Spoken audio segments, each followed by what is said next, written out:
Welcome everyone to the Vendetta Sports Media Daily Show. It is April 24th. A lot of stuff to talk about over the course of the weekend.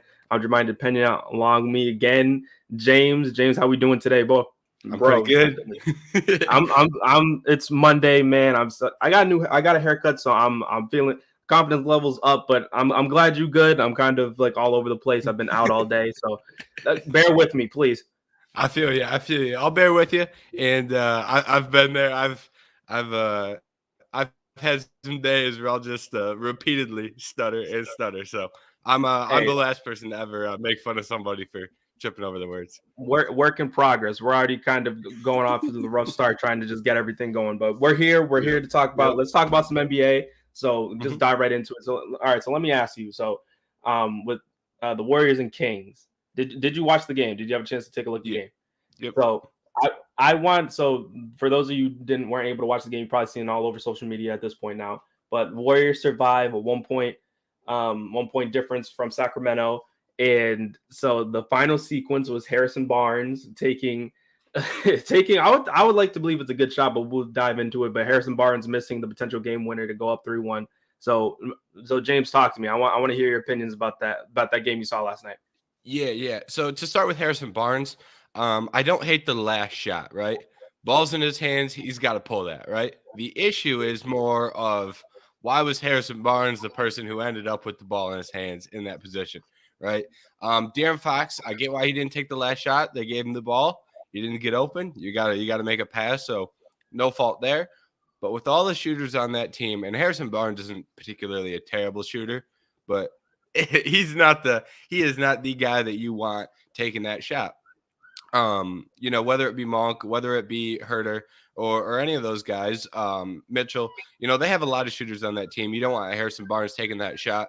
But what I thought was worse was the shot that he took before that. Because he didn't just take the game ender.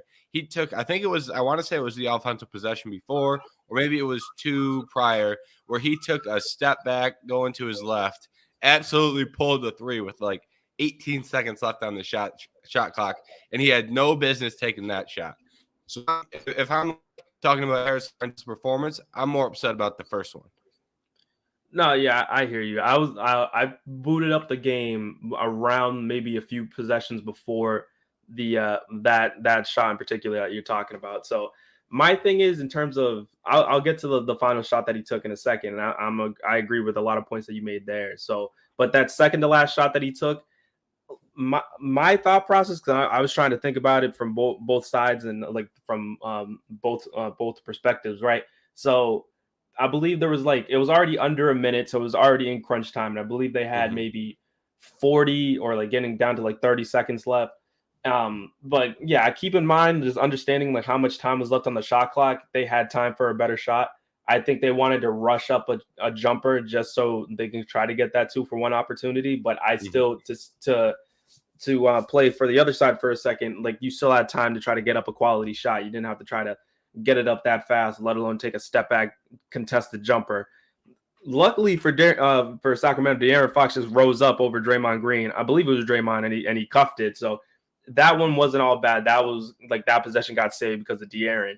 And then the final possession, I know there's like some places that are saying like Steph Curry locked them up and all that. I'm like, nah. I think it was one thing. It was good team defense because Draymond came over to help, but Mm-hmm. also at the same time, with Steph Curry, people are not going to talk about this because they won the game, obviously.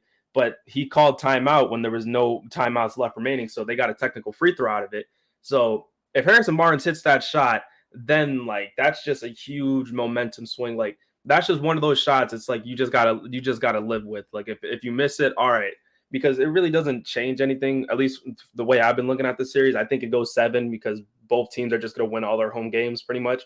Mm-hmm. Um, but in terms of Harrison Barnes in that shot, I feel he probably didn't have to go and just settle for the three. He could have, when Draymond went to help, he could have easily tried to backdoor cut and could have got somebody else open. Or like there was different ways to go about it. But I think my thing is they wanted to try to have the ball in De'Aaron's hands, and when De'Aaron didn't have anything, that's when he kicked it out Mm-hmm. to Harrison Barnes. So I think they were more everybody was sitting around watching instead of trying to get some motion going because you saw that De'Aaron, he was bobbling the ball a couple of times when he was getting guarded by Steph, and he almost lost the ball. So my thing there is that if he had a clean dribble, I think De'Aaron would have tried to attack the rim and try to force the defense to collapse. But in terms of Harrison Barnes on the last shot, I think was a good shot. It's like one of those kinds of shots that in the moment, like you should try to hit, not try to, you should try to make it like 9 times out of 10, especially for like NBA level players, because that's a really good shot for somebody like him.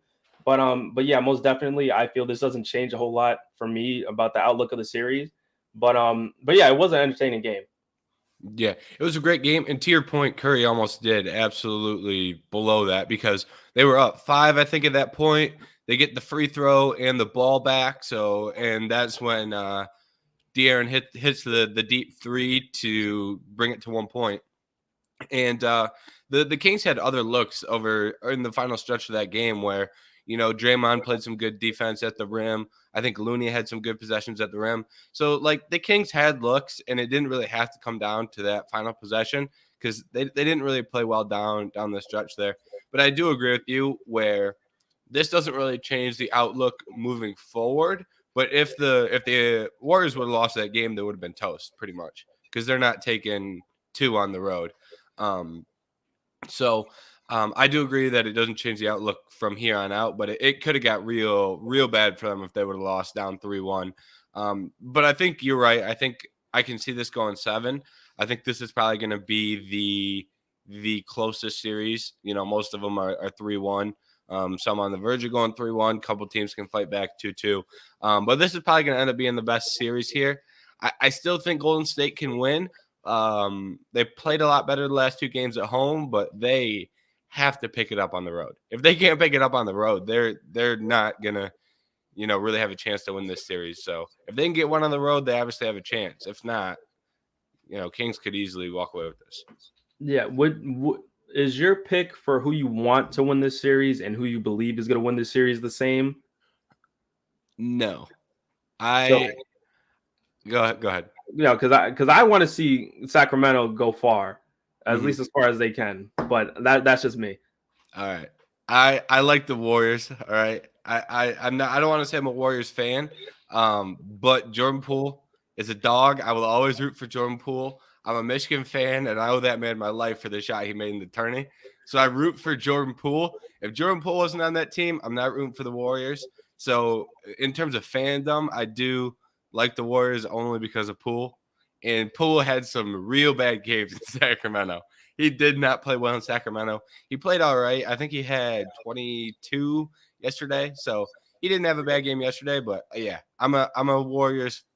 I'm a Jordan Poole fan, so it leads to me rooting for the Warriors. But if they lose, I'm not going to be like upset because it will be cool to see the Kings win a series and kind of get a little stretch going here in the playoffs. I definitely hear what you're saying, and put it in that perspective, it makes a whole lot of sense with Jordan Poole. Yeah. I wanted to ask you, speaking of just like Jordan Poole and like some of the young guys on Golden State, then like there was like rumblings and stuff I was hearing and seeing on social media about the young guys wanting to be able to take those next steps, and like you still have like the core pieces of the Warriors dynasty there. Like over maybe like even looking past this season a little bit, no matter how Golden State finishes off their season. Like, do you believe that Golden State should try to kind of invest more into, because they already extended Jordan Poole to the big contract after last season, and then you got guys like Kuminga, and I believe they have a couple other young guys there that want to step up and they want to get minutes.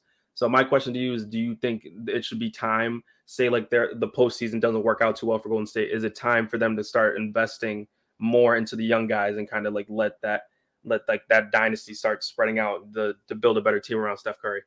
Yeah, that's a really tough question because like first of all, they're going to be in a bad spot salary cap wise, and being able to extend guys, they're in a terrible spot. Jordan Poole, I just said I like Jordan Poole, but he's getting paid way too much, right? Way too much. So I think he's still on his rookie deal this year, and I think he's going up to 30 next year. So they got to figure out like $30 million where that money is coming from. Looks like they're going to end up losing Wiggins probably, I assume, unless he takes a team-friendly deal. I imagine they lose Wiggins. So then that gives Kuminga some more minutes. And, like, in terms of, like, I guess it would come down to, like, if you want to bring back Clay and Draymond. And that's a tough question for me because you're going to have to give them a decent chunk of change, I feel like. Like, maybe not so much Draymond, but I think you have to give Clay serious money. And do you want to commit to Clay for 5 years, 4 years, like however many years it is? I don't know if I'm comfortable with that just because he's been injured. And, I don't think he can still shoot, but I don't think he's as complete of a player as he was before. So there's some signs of decline there.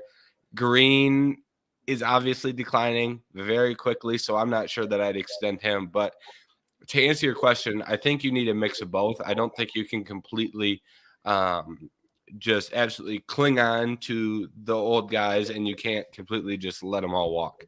I think it probably starts with Wiggins, even though he wasn't an initial part of the dynasty. He's a big piece of the team now. And then you got to look at Draymond probably next. But I obviously try and keep Curry and try and keep Clay for as long as possible, as long as you can get Clay on a decent deal.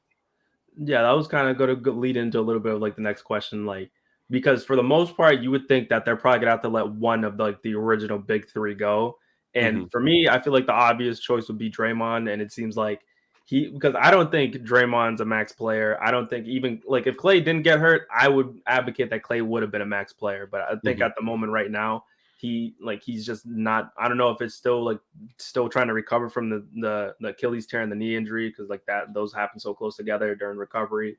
So for me, just like to wrap it up on talking about the Warrior side of it all, I feel that they're probably going to let Draymond go, but I think they try to keep the Splash Brothers together.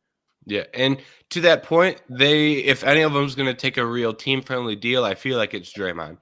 Because I don't think Draymond is going to have the same amount of options in different places. I don't think anyone else is going to give him a big contract. So I don't think he's going to have a lot of leverage in terms of leaving Golden State. And he's one of those players where his value, he adds more to Golden State than he would to any other team. So I think they may be able to get something worked out cheap, but if they can't get it cheap, I'm with you. Then he's the first one to go. Yeah. I mean, the way he's been talking, he'd probably find a home in the Lakers, but I think that's just him talking crazy on his podcast. So, but just talking about, since we were speaking about Jordan Poole and how he hasn't been playing very well, let's go to the King side of it all and looking at somebody like De'Aaron Fox. He's been absolutely amazing. He was tremendous last game, putting up like 38 on like nearly 50% shooting. But the other his co-star on that team, Domantas Sabonis, he hasn't really been doing anything that hasn't been what we've been seeing all season. So I want to ask you, how's important for him to start getting going, like to start like hitting the ground running for these next couple of games down the stretch? Yeah, I mean, I don't know if crucial is an overstatement, but like when I'll say Sabonis is the second best player, right? I think Fox is the overall better player. If you're the second best player on the team, you have to play like it, right? And when push comes to shove in the playoffs, that's when teams, second options are what win a lot of games, whether that be Clay with the Warriors, whether that be Jaylen Brown with the Celtics. The second option is a very underrated piece to a lot of playoff teams. And like you said, he hasn't played up to kind of the standard you'd like, and he's got to play better. So I do think that's important. And especially considering the matchup, right? You can't let Draymond Green shut you down because that's the guy who's probably doing a lot of the work on him. So he does have to pick it up. And if you can shut him down, if you can shut Sabonis down, then it makes it easier to kind of guard the perimeter with Sacramento because they're such a good 3-point shooting team where if you can shut Sabonis down and make it hard for them to kind of get those buckets in the paint, then in turn makes it easier to defend them at the perimeter. So I think you have a point where he definitely does have to play much, much better. Yeah, I think like when they got him initially from last year, like the rest of the NBA and the rest of the fan bases probably didn't see what Sacramento probably saw in Sabonis because obviously that was a make the playoffs kind of move. And then I'm pretty sure like it was just really to make the playoffs. And these guys, I believe it was Sacramento the 4th seed or the 3rd seed? 3 and 6 we get. So see, I'm pretty sure they got more than they bargained for when getting Sabonis and pairing him up with De'Aaron Fox. But no, but definitely to your point, like I feel like probably the most crucial player for that team for Sacramento is De'Aaron Fox. Like I feel like he's the motor he's going to be the reason that they get, however far that they get throughout this postseason. But I feel like if like the secondary star and Sabonis actually starts playing up to the expectations that he's has set out for him now, being the second best player on a third seed in the Western Conference, that I feel he's going to be just instrumental in how far these guys could go. But no, but definitely just wrapping it up on that. It's still going to be a fun series. I feel like it's going to go the whole 7. So just wrapping a bow on that. Switching it over to the Eastern Conference for a bit. So the Knicks are up 3-1 on the Cavaliers. I, for one, wasn't anticipating that at all. So I want to hear your thoughts on the Knicks being up 3-1, and is the series over for Cleveland? Yeah, I think it is over for Cleveland. Not only are they down 3-1, but they haven't played well. So I will say it's over for Cleveland. And I'm with you. I did not think the Knicks were going to win this series. I was picking the Cavs. I thought the Cavs were going to win. But that's not to take anything away from the Knicks. They've played really well. I just didn't expect them to play as well as they have. And, I think the Cavs have underperformed a little. Donovan Mitchell didn't play great. I think that game was yesterday, or maybe it was the day before. But Donovan Mitchell didn't play great. Cavs haven't played great. Knicks have, though. So I do think this is going to be, I think this series is pretty much a wrap. Even if Cleveland's able to squeeze in one more win, I don't think they're going to actually give it a serious run here to win it. Yeah, I feel it's crazy. Well, for one, seeing the videos of the Knicks fan base just shutting down streets in New York, I feel like that's absolutely that's absolutely insane. With Cleveland though, it's been so odd where Donovan Mitchell in game 1, he was absolutely just money. I believe he went off for 40, but then the rest of the team was lackluster. And then the other way around, the rest of the guys on Cleveland in last night's game, they all played well or relatively well to their standards. But then it's Donovan Mitchell. I believe he shot 4 of 16 or 4 of 20, something, just a bad shooting night for him. And then Jalen Brunson has been giving those guys the business the entire series. So it's interesting to see. I feel like Cleveland will start figuring it out. But I think at this point, it looks like it's the Knicks' series to lose. But again, I feel like it's just interesting because I can't sit here and look at that Cleveland team and even after seeing it in the opening round series for them, think, oh yeah, those guys are going out in 5. So I think they try to make it as competitive as they can. I feel like they at least push it to 6 games. But yeah. I like that Cleveland team, so I'm with you. And one more thing on that series, I love Jalen Brunson, and I think more teams need players like Jalen Brunson. Because if there's one thing about Jalen Brunson is he's a winner. Even going back to college, he's always been a winner. He makes winning plays. He's the type of player that I feel like not many teams are investing in, or because he was an old guy coming out, but he was the best player on a great team. And a lot of those players kind of fly under the radar until they get to college or until they get to the NBA, and then they start making good plays, even if they don't end up having as high of a ceiling as Jalen Brunson. Most of the time, they still end up being solid players. Even a Grayson Allen, for example, was a big time player at Duke, and then gets to the college or gets to the NBA, and is still a serviceable player. Obviously, hate Grayson Allen, but serviceable player. So I think that's one thing that I wanted to add there. Where love Brunson, thought he's played great, and he's just a winner, and he's been doing it. Yeah, them Villanova teams that he was on back in the day, those are, and it had a couple of really good NBA guys are in the league now. I believe Mikal Bridges was on that squad. Yeah. Obviously, you had Jalen Brunson. I remember that Jenkins kid who actually won them the national championship. I believe it was 2016 or 2017. I watched that final sequence live, and I was like, that is insane. Yeah. So I understand the mass appeal for college basketball in that respect. But since you brought up Grayson Allen, since he plays for the Bucks, might as well just touch on Miami versus Milwaukee just a real quick bit. I believe Miami is up on Milwaukee in the series, right? I spoke with Hannafin last week, and I told him with Giannis out, he didn't buy that Miami was going to make much noise even with Giannis being out. So I want your opinion on and all. I'm not sure if Giannis is going to play in game 4, but tell me what you think. Just put your 2 cents in for that series. Yeah, I think I talked to Toothpaste about this earlier last week. I think it was last Monday. And both of us said, if Giannis is out and Jimmy Butler is playing like Jimmy Butler and he's playing like playoff Jimmy, they're going to have a shot. And so far, that's what's happened.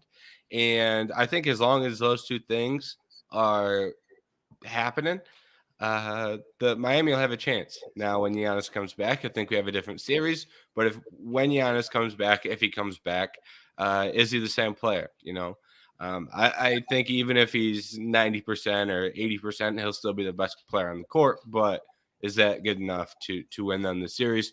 And the Bucks do have a solid team overall, so it's not like he is the end all be all.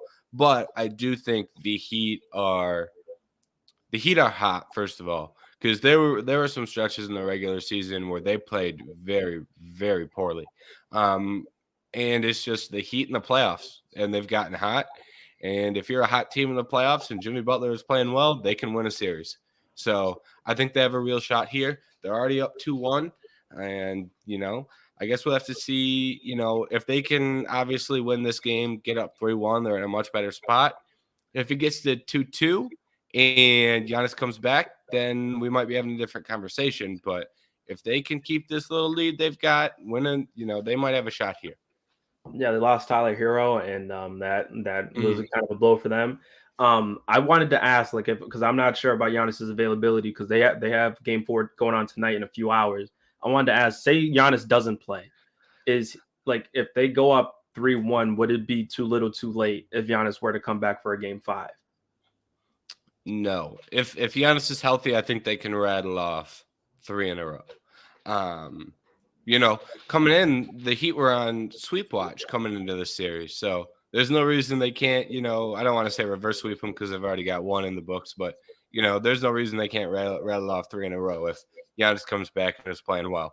Because, and one of the things about Giannis is just the amount that, him being gone frees up defensively for Miami is they can play so much better on the defensive end when you don't have to worry about guarding him for 40 minutes a night, and that frees up guys like Bam to go guard some other guys, and that'll really help them defensively, also hurt Miami or Milwaukee offensively, obviously, but they can play such better defense when they can kind of separate the pieces a little bit more.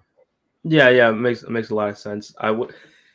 We actually got a comment from Punch Drunk Podcast. It seems like he's praising everything you just said, James. So good on you for that. For me, I would love to see kind of a rekindling of the old '90s rivalries of the Knicks versus Miami. I think that would just be an awesome series, or just a fun series, an entertaining one anyway. I feel just to kind of just revisit those kinds of that kind of gritty rivalry that those two teams had for a majority of the '90s.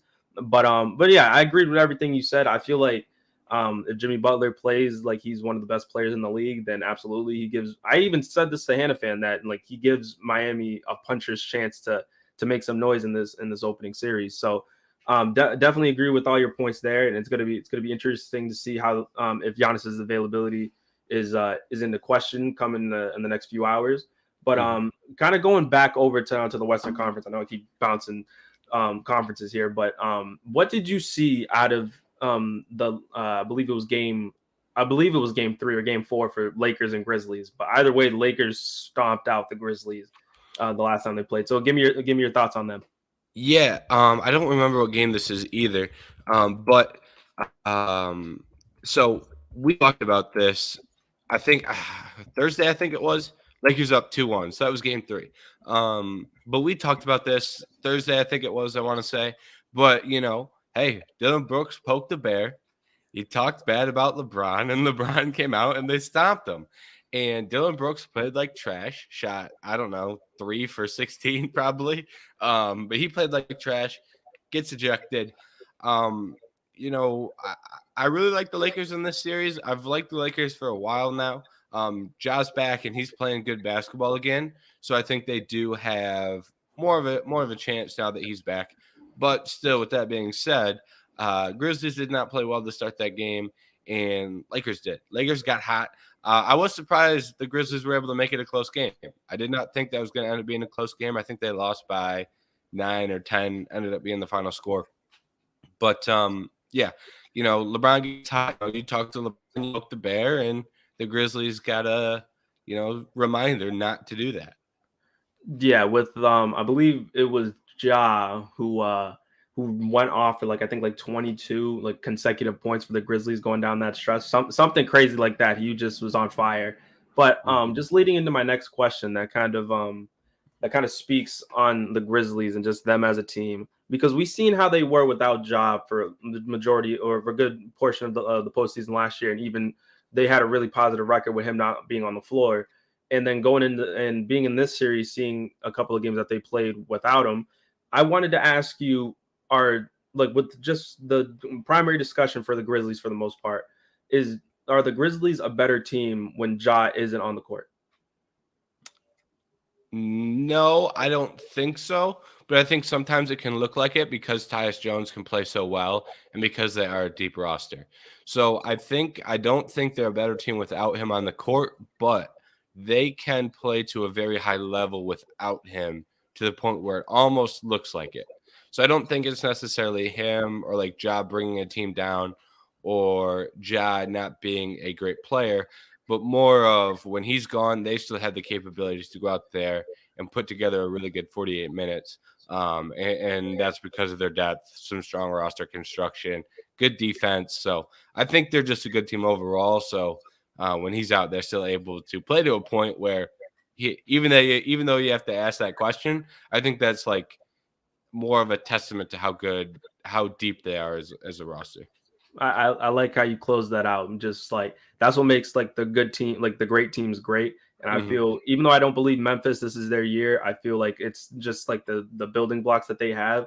Like those guys can like it easily could be their year in the next couple of seasons here. Mm-hmm. But most definitely I feel like it's more just talking about the series overall. It's very interesting how the Lakers being a seventh seed and and just like the way that it's been like narrated and portrayed, it's like the roles are reversed. Like the Yep. Lakers are the ones who are the second seed, and Memphis is playing from behind. But again, like I feel like the Lakers are probably going to take it, but I think it's just a matter of like how like it really is going to be a testament to how like what this Memphis Grizzlies team is made of going into the stretch. But okay, so to rattle off some of the other series, so we're not taking too much time with a couple of easy ones. So Mm-hmm. I'm gonna play. All right, so it's going to be a segment called I'm just going to say give me three. So I'm just going Yep. to name a topic from the NBA postseason, and you just try to answer them in like 3 words or less. All right. So okay, I like all this. right, ready? Okay, so one, Nuggets versus Timberwolves. Timberwolves are done. Timberwolves are done. Interesting. Do you Yeah, want to elaborate? even though they won the last game, I don't see them winning. I don't think they really have a shot to win this series. I think they just got hot and were able to win one. I don't really think they have a real chance to win the actual series. Interesting. And we can go through a whole thing about because I can have a field day just talking about the Rudy Gobert trade and just how like that organization's been held up. But okay, so next one. Brooklyn Nets and Sixers. Brooklyn, I'll give you 4 words. Brooklyn wasn't good enough, just in the sense that they don't have the talent. Yeah, I feel like just like those guys were just like patched together with duct tape and glue. So Mm-hmm. like I feel like they'll be a fun team next season, but just Yeah. more about getting stability in that franchise. Mm-hmm. Okay. All right, next one is Celtics Hawks. Serious title contenders, and I'm talking about the Celtics. I thought they looked really good. That game, I watched that game from I believe halftime on, and I can say I enjoyed. I'm gonna talk about it just a little bit. Mm-hmm. So Yeah, of course. the thing I enjoyed the most about like just great teams is that when their opponents are throwing punches, these guys immediately respond. I'm not even just talking about the Celtics, but I'm talking about any good team. Even when like on like just watching like national TV games when LeBron's Cavaliers or the Heat, like when they got punched in the mouth by a big shot, they'll come back right away and respond. So Mm-hmm. I like when like really good teams and really good players are quick to respond so it doesn't leave any room for that adversity to take them over. Jason Tatum, I feel like was spectacular, and Jaylen Brown, I feel again, if the Celtics win the championship, Jaylen Brown is winning Finals MVP. He took the mask off after the first quarter, and it was money the rest of the night.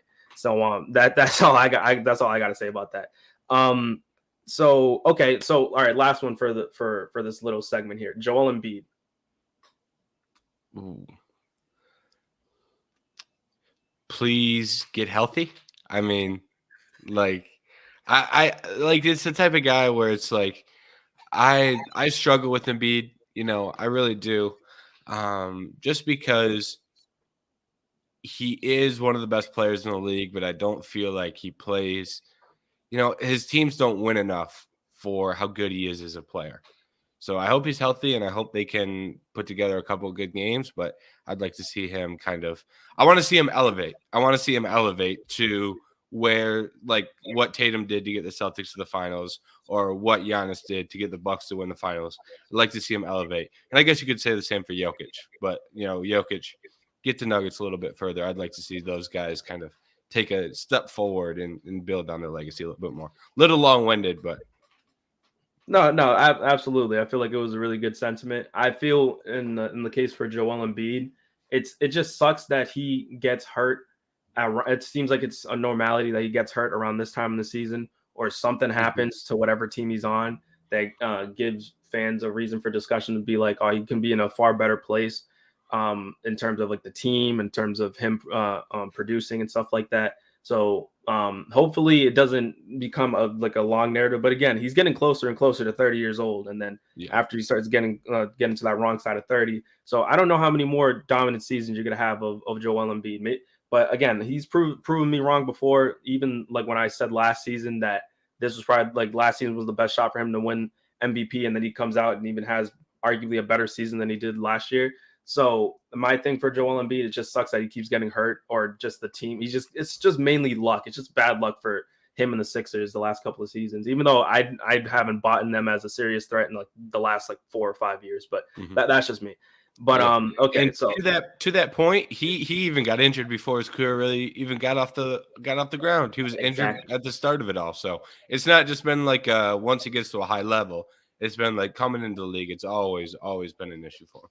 Yeah, so fingers crossed. It just it figures itself out all at some point, because that's just like those kinds of things that are just out of your control in the sports world anyway.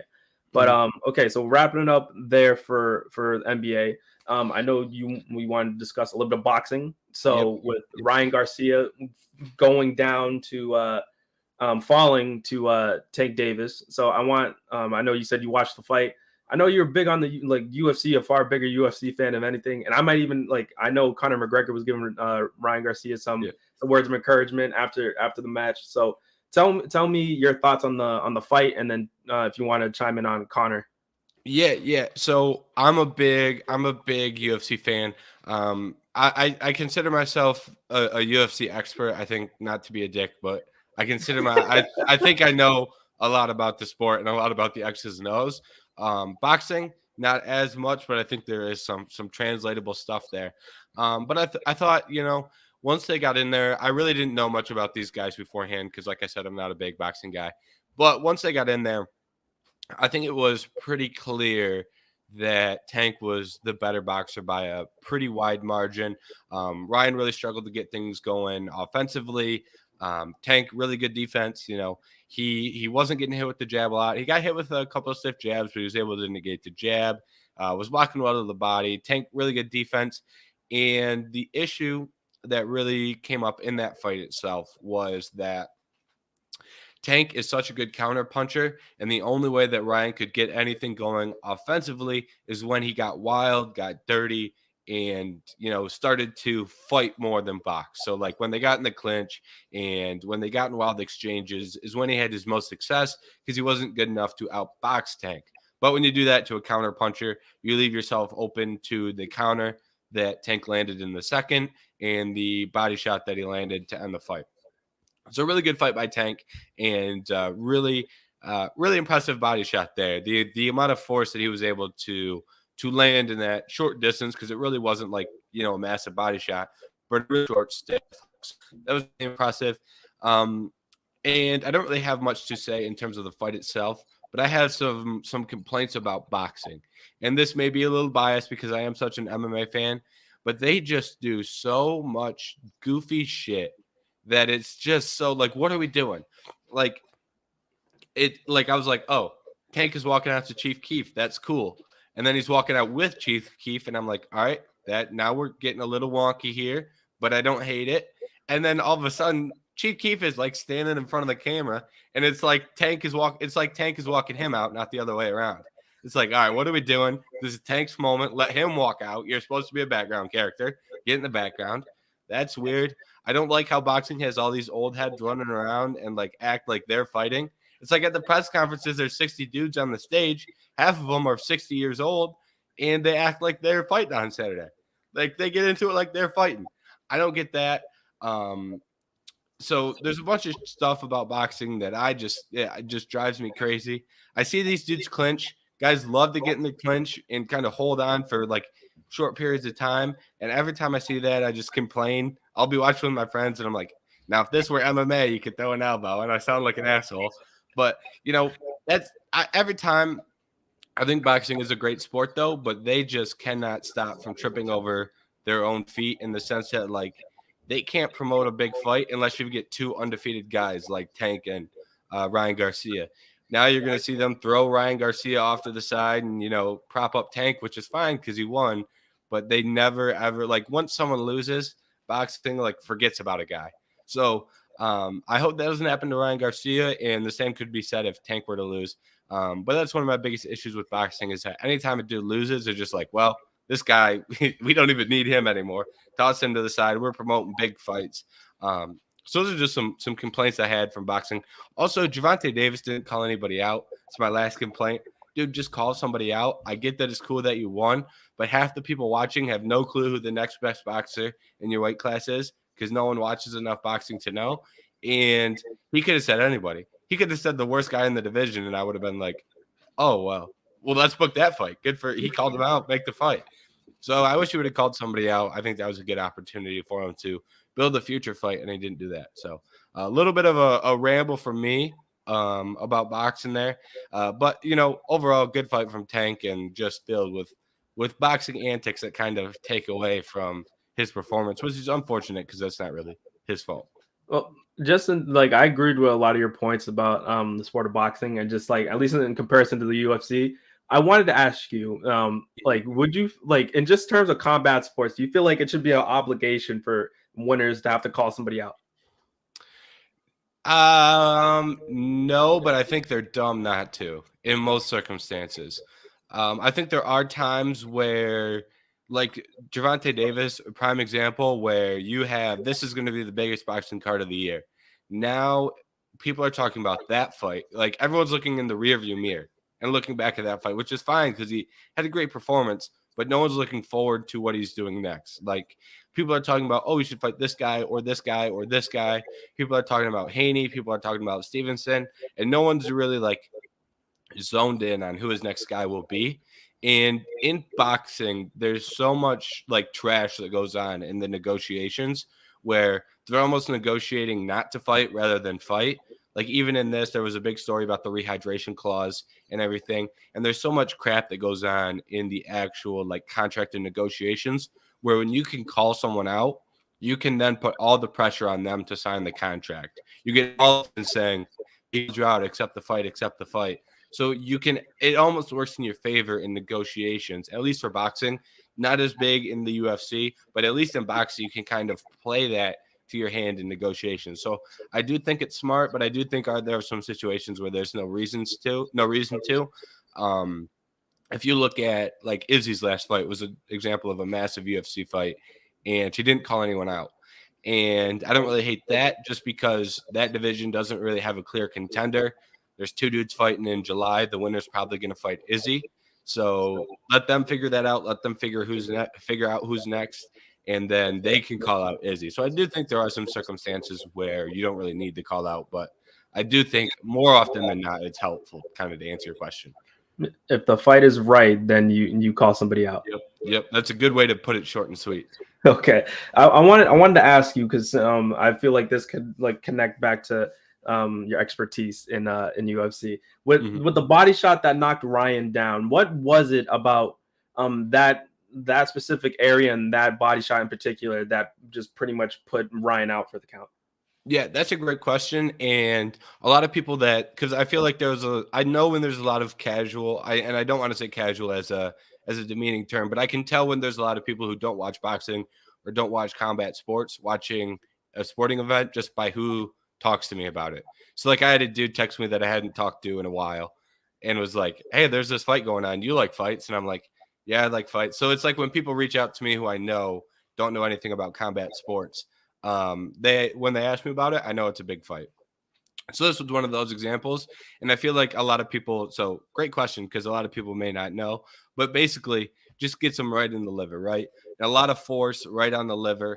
And Tank hit so hard that it's like the rib cage probably was not going to absorb much of that. Well, the rib cage would absorb some damage, but for the most part, that's going through the rib cage. That's hitting you on your liver, and when you get hit in the liver, your whole body just like shuts down.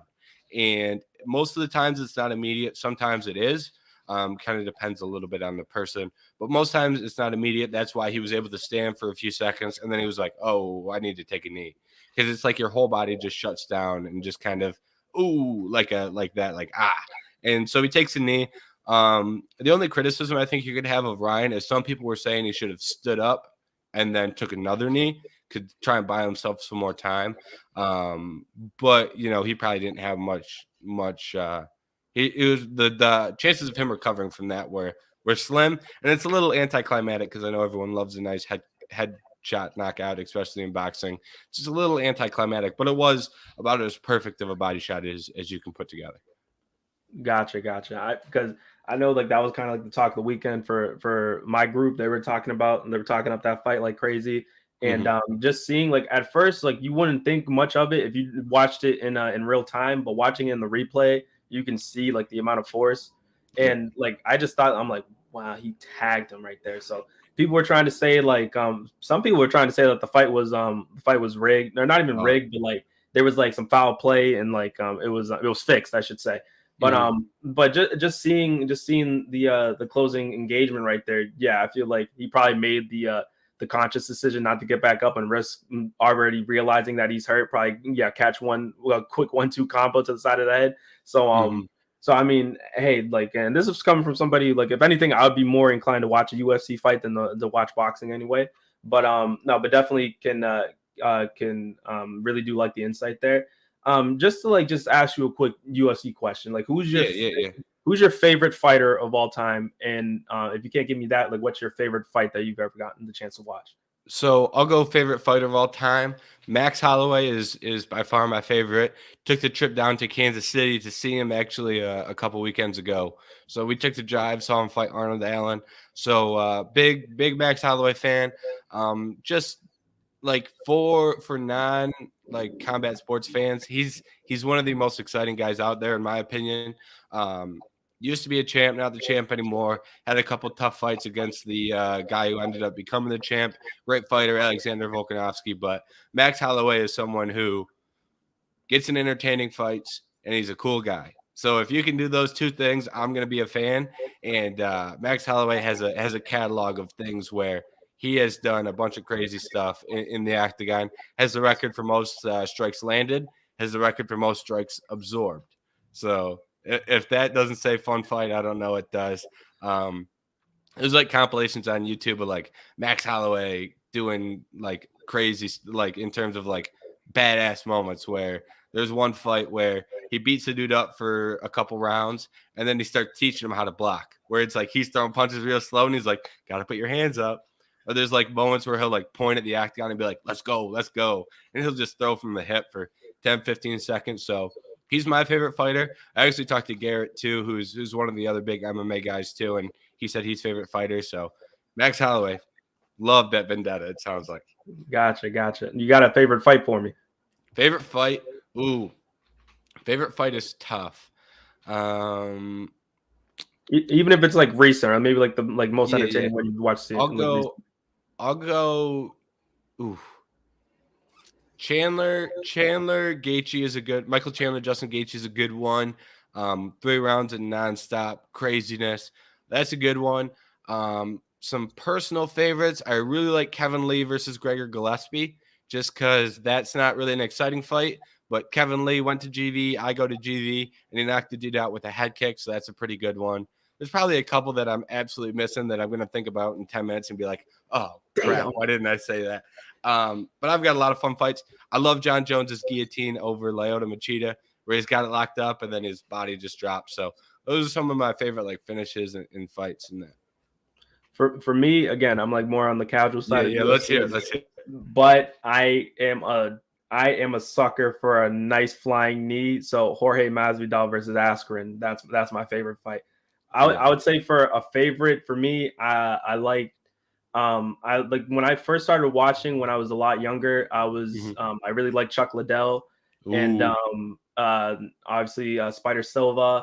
I would say right now Izzy is probably like the guy I would go to, but definitely those guys from before. Those guys were like my favorites. I just like Chuck Liddell because like the Iceman. Like you can't go wrong with that kind of like that's such a nasty sounding nickname.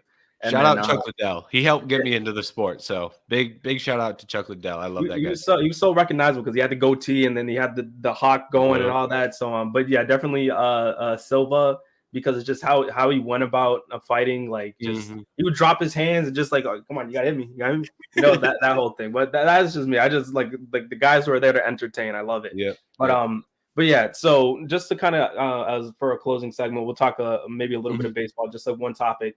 So we talked about Javi Baez and how like he's been disappointing last week. So let's go on the opposite end of the spectrum with like the first season of MLB closing out. Who has been kind of your MVP for the month of April? Yeah, I'll give you a real MVP first. Well, I think there are a couple candidates. Pete Alonso's a hard one to deny, but I do think I gotta go Shohei at the end of the day. Pete Alonso had a really great month. So I do want to give him some credit, give him some flowers.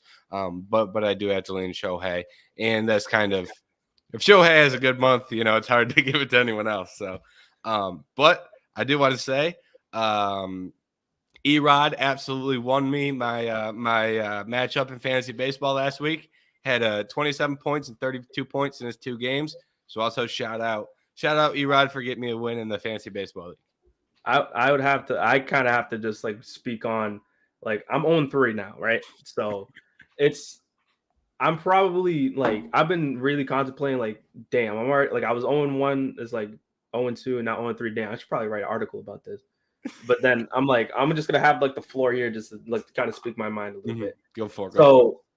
So my team, and it's not even about nothing with the trade, because I know my team was already kind of like already trying to stay above water regardless. But Mookie had himself a couple of good games. He's obviously out with paternity leave, and then Tommy Edman even had himself a solid game or two throughout the week. So I'm not even blaming them. It's the bunch of like the key guys. So like Soto's kind of been scuffling, Lindor's been scuffling, Arenado's kind of been a little bit lackluster recently. And then just on the pitching side, so it's funny because I was hyping up Nick Lodolo last week, and this dude goes and shits his pants, and then I go negative 13 because of him. Ooh. And it's not even 13 is bad. Yeah, so it's not even to say that these guys didn't play like shit. I would have beat Jerry last week because Jerry he had himself a couple of solid games with some of his guys. So it's more credit to his drafting and the team building on that front. I think it's just more about who's getting hot at any given week, and I put more emphasis to try to get a lot more arms in the back end of that bullpen, or not even the back end of my bullpen, but just like in my pitching staff anyway. So and it's funny because Chris Sale wasn't the one who cost me last week. It was Nick Lodolo, Lindor, Arenado, and just a couple other like just the key guys there anyway. So I'm not like the alarm bells ain't ringing yet, but it's like it's causing for a little bit of concern dropping the first 3 weeks. But hey, this fantasy league is going all the way till September, so I'm not worried about it for a second. I have a 22% chance of making the playoffs at this moment in time, so I'm like, I'll be bad. That's not bad for being 0-3. You can't really ask for much more. No, that's what I'm saying. So I mean, shit, you probably like. I'm not trying to like ask for a pity party or nothing. It's crazy because me and Gary are still the only 2 teams that are winless, but I feel like it's still a long season, so I'll be fine. But yeah, for me in terms of my like kind of I guess my MVP, I'll just have to go with like kind of like the easy cop out pick and just pick Shohei because like of course he is. But I would say even Max Muncy for the Dodgers, that guy, like I said, I feel like he's been like he has an on season, and then there's a season that he's falling off. So like already through the first month, he's near the tops in home. I think he's leading the league in home runs. I think he has 11, and then Pete Alonso's leading the league in RBIs at the moment. So for Max Muncy, that can only help the Dodgers, especially when like they don't. It doesn't seem like it seems like it's one of their weaker rosters of the last couple of years. But that Outman kid has been disgusting, and Milo would talk him up a storm like crazy.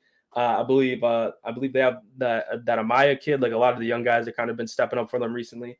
But I'll have to go with Max Muncy for me, and I hopefully if he doesn't get hurt, because I believe it was last season or 2021 when he had himself a really solid season, and then he broke his wrist or something like that and was out for like a long period of time.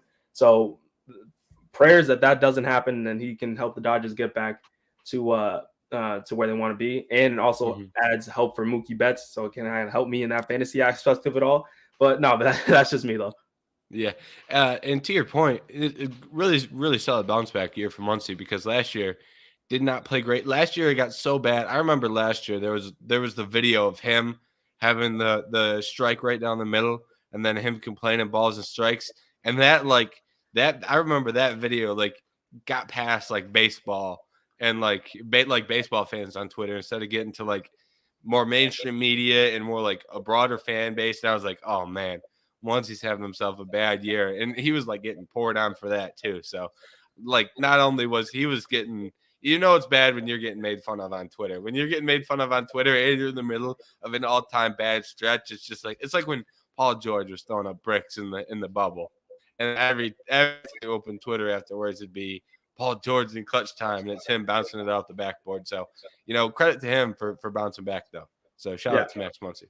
I remember his nickname for Paul George, Pandemic P, not Playoff P. So yeah, I mean it's kind of good that both of them kind of gotten out of that gutter anyway. But well, with all that, we talked about the NBA playoffs. We talked about some UFC. Got some really good insight about the fight game from you in terms of the boxing sense, and diving in a little bit of UFC there, and some MLB stuff to wrap it up. Do you have anything else you want to talk about, or what's up? No, I'm all good. I think we can end it here. I think we had a solid 52 minutes. Good show today. Touched on a variety of topics, so I think we did a good job. It's always a good time when I'm able to chat it up with you for an hour. So with all that being said, I've been Jermaine Pena. That's been James. Everybody have a great rest of your Monday. Attack the week with as much fierce and ferocity as a Jorge Masvidal need to a Ben Askren head. So take that information as you will. Attack the week well. Everybody stay safe out there and take care.